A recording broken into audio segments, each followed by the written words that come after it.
मेरे पास खूनी बवासीर के मरीज़ आते हैं और ये कहते हैं कि हमें काफ़ी दिन हो गए बवासीर है, पोटी में खून आता है, इसकी दवाई दे दो।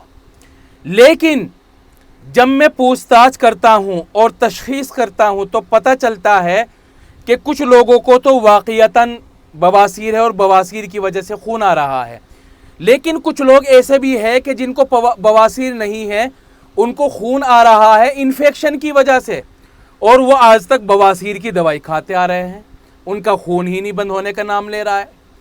तो मैं आज एक फ़र्क बता देता हूँ, निशानी बता देता हूँ आपको, कैसे पता चलेगा कि अगर पोटी के रास्ते से खून आया तो ये खून बवासीर का है या आंतों में कोई इन्फेक्शन हो गया उसकी वजह से खून आ रहा है। देखो, अगर दो बातें पाई जाएं तो वो बवासीर का खून है, बवासीर है आपको, और अगर दो बातें ना पाई जाए तो आपको बवासीर नहीं है, आंतों में इन्फेक्शन वगैरह की वजह से खून आ रहा है। एक तो ये है, बवासीर का जो खून होगा वो बिल्कुल ताज़ा होगा और लाल होगा।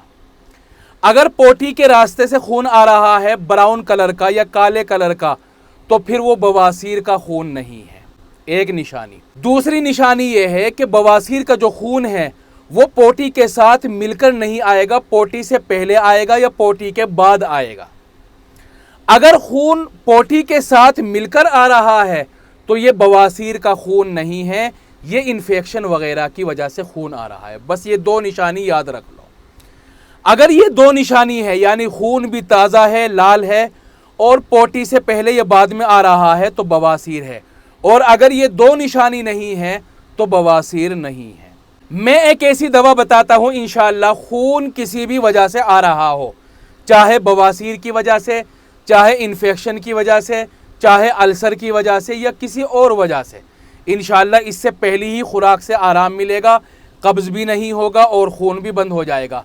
रसोंत 10 ग्राम, कबाब चीनी 10 ग्राम, माजू सब्ज़ 10 ग्राम, सौंफ 20 ग्राम, इसबगोल का छिलका 50 ग्राम, सारी चीज़ों का अलग अलग पाउडर बनाकर एक जगह मिला लो।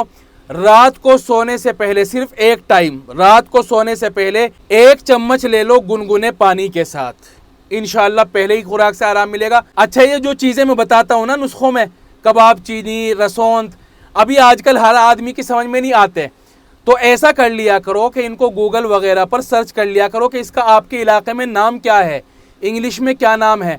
मैं पूरा नुस्खा स्क्रीन पर लिख कर डाल देता हूँ तकरीबन हर वीडियो में, ताकि स्क्रीनशॉट लेना आसान हो और फिर उस नुस्खे को बनाना आसान हो। तो गूगल वगैरह पर ये जिस तरह भी आपको सहूलत हो, आसानी हो, उसको अपने हिसाब से समझ लिया करो।